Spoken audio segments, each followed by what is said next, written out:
નમસ્કાર, આપ જોઈ રહ્યા છો India TV 365 news channel. Drugs અને દારૂ મુદ્દે સરકાર અને પોલીસ પર સતત આક્ષેપોની હારમાળા ગૂંથી આમ આદમી પાર્ટી આજે પોતાના જ આગેવાનોના કાંડોમાં ફસાઈ ગઈ છે। પાનોલીની ઇન્ફિનિટી રિસર્ચ એન્ડ ડેવલપમેન્ટ કંપનીને લઈ ડેડિયાપાડાના ધારાસભ્ય ચેતર વસાવાએ કરેલા આક્ષેપો કંપનીના નવા ડિરેક્ટરો દ્વારા પાયાવિહોણા ગણવામાં આવ્યા છે। કંપનીના ડિરેક્ટર અવિનાશ પટેલે જણાવ્યું કે આ કંપની બેંક ઓફ કર્ણાટક પાસેથી અમે કાયદેસર હરાજીમાં ખરીદી છે। જૂના ડ્રગ કેસ સાથે અમારો કોઈ સંબંધ નથી। જ્યારે અન્ય ડિરેક્ટર હસમુખભાઈ ચેતર વસાવા અને આમ આદમી પાર્ટી પર આરોપ મૂક્યા કે સરકાર વિરુદ્ધ લડવા મુદ્દા ન હોવાથી ફેબ્રિકેટેડ ન્યૂઝ બનાવી પોલીસ અને સરકારને બદનામ કરવાની કોશિશ કરે છે। આમ આદમી પાર્ટીનું નૈતિક પાઠવેલ પોતાના જ આગેવાનો દારૂકાંડમાં ઝડપાયા। એક તરફ આમ આદમી પાર્ટી જાહેરમાં નૈતિકતા અને સિસ્ટમ સામે લડતી વાત કરે છે, પરંતુ બીજી તરફ તેમના પોતાના જ હોદ્દેદારો દારૂના કૌભાંડમાં ઝડપાઈ રહ્યા છે। આમ આદમી પાર્ટી જિલ્લા પ્રમુખ નિરંજન વસાવાના ભાઈ દારૂ વેચતા રંગે હાથ ઝડપાયા। ઝઘડિયા તાલુકા આમ આદમી પાર્ટીના એક આગેવાનના ઘરમાંથી 109 દારૂની બોટલો મળી આવી। આમ આદમી પાર્ટી દ્વારા સરકાર પર કરવામાં આવતા આક્ષેપો વચ્ચે આ ઘટનાએ પાર્ટીના નૈતિક હકને સવાલોમાં મૂકી દીધા છે।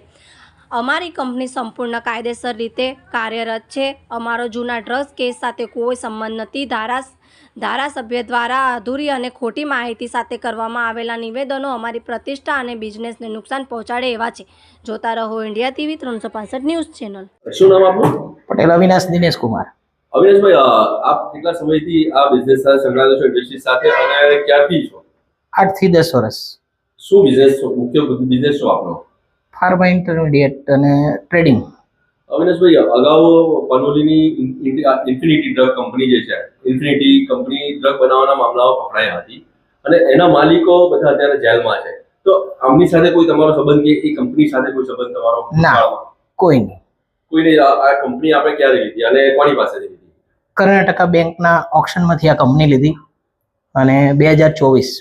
અચ્છા અવિનાશભાઈ, આ કંપનીમાં મૂળ પ્રોડક્ટ શું બનાવશો તમે, કે કઈ પ્રોડક્ટનું pharma intermediate. Pharma intermediate. Chaitar વસાવાએ એવા આક્ષેપ કરેલા કે આ ડ્રગ બનાવતી કંપની ફરી ચાલુ થઈ ગઈ છે, તો શું કહેશો આપ? સાહેબ, ઓક્શનમાં અમે તો લીધી છે, બાકી ડ્રગ્સને આગળ લગતું શું છે શું નહીં એ કંપનીમાં તો, બાકી અમે ઓક્શનમાં કંપની લીધી। બાકી આક્ષેપ તો હવે કેમ કર્યા છે એમને ખબર। એ બાબતમાં તો એ જે ન્યૂઝ છે એ સત્યથી વેગળા છે અને કયા આશયથી એમણે આ જે સમાચાર ફેલાવ્યા છે એ તો એમને જ ખબર। કહી શકાય કે કોઈક રાજકીય સ્ટન્ટ હોઈ શકે, એનો આશય આજે સરકાર પ્રતિ જ્યારે એની પાસે કોઈ એવો મુદ્દો નથી લોકના સાચા પ્રશ્ન રજૂ કરવાનો, ત્યારે આવા ફેબ્રિકેટેડ ન્યૂઝ ઊભા કરી અને પ્રશાસનને બીજા ગેરમાર્ગે દોરવાનો એનો આશય હોઈ શકે। શું નામ આપનું? હસમુખભાઈ। કંપની સાથે આપ કઈ રીતે જોડાયેલા છો? અમે આમાં સીધા ડાયરેક્ટરના હોદ્દેથી।